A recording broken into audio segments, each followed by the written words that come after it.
इस प्रवचन श्रृंखला में कि भारतीय संस्कृति ने बड़े विश्वास के साथ जिन बातों को कही, उन बातों को पूर्वजों से सुन के पीढ़ी दर पीढ़ी हम श्रद्धा से करते आए, उसका हमने सवाल कभी नहीं किया कि ये क्यों करना, इससे क्या फायदा होगा।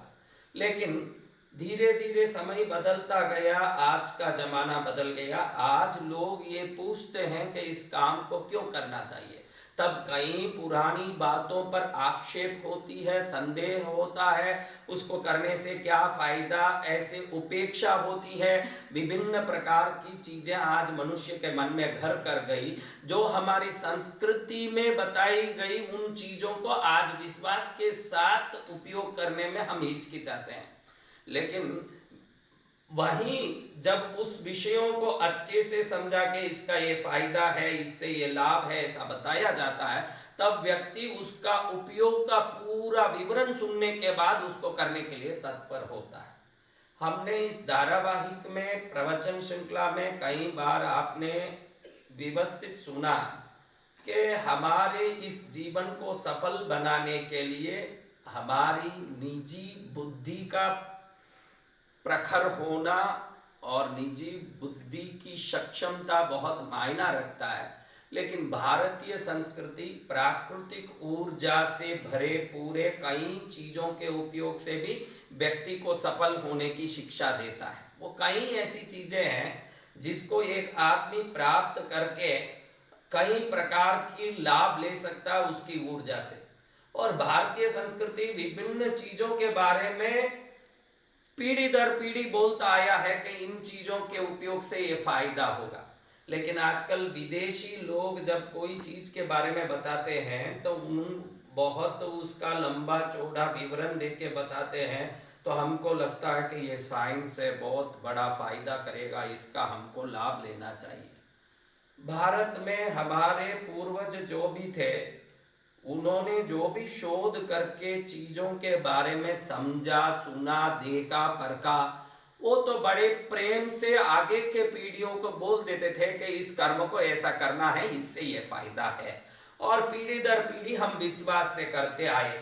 लेकिन अब जो जमाना बदल रहा, 22वीं सदी का जमाना, इस जमाने में व्यक्ति सोचता है कि मुझे कोई लाभ होना है तो पहले मुझे उसका कोई ठोस आधार चाहिए। मैं पहले समझूंगा फिर उस पर दिमाग लगाऊंगा, मैं मेरा टाइम बिगाड़ने तैयार नहीं हूं। तो ऐसे जमाने में हर चीज को व्यवस्थित समझाना जरूरी होता है। आपने एक प्रवचन श्रृंखला में पहले सुना कि द्रोणाचार्य की प्रतिमा को सामने स्थापित करके एकलव्य मात्र उस प्रतिमा पर अपना पूरा दिमाग एकाग्र करते हैं, और एकाग्र दिमाग से प्रतिमा पर जब ध्यान लगाते हैं तो द्रोणाचार्य के अंदर रहे हुए समस्त धनुर्विद्या की शक्तियां, सिद्धियां और अभ्यास अपने आप एकलव्य में स्थानांतरित हो जाता है। इससे मालूम पड़ता है कि आप किस आकृति पर दिमाग लगाते हो, वो चीज आपके अंदर प्रवेश करता है।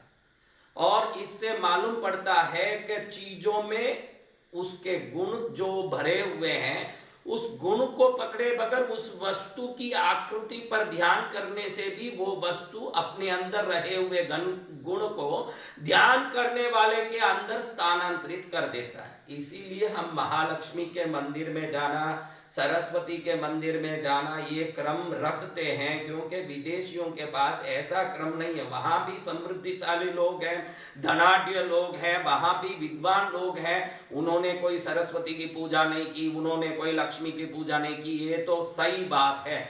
लेकिन जो भारत में लोग हैं जो धन या ज्ञान पाना चाहते हैं, वो उन स्वरूपों पर एकाग्र होते हैं जिन स्वरूप में जो शक्ति छुपी है, वह स्वरूप का ध्यान से उसके अंदर रहे हुए सिद्धियों को अपने में वो प्राप्त करते हैं। लक्ष्मी में जब कोई ध्यान करेगा तो लक्ष्मी के अंदर रहा हुआ समृद्धि की श्रेष्ठता ध्यान करने वाले के अंदर प्रवेश करके ही रहेगा।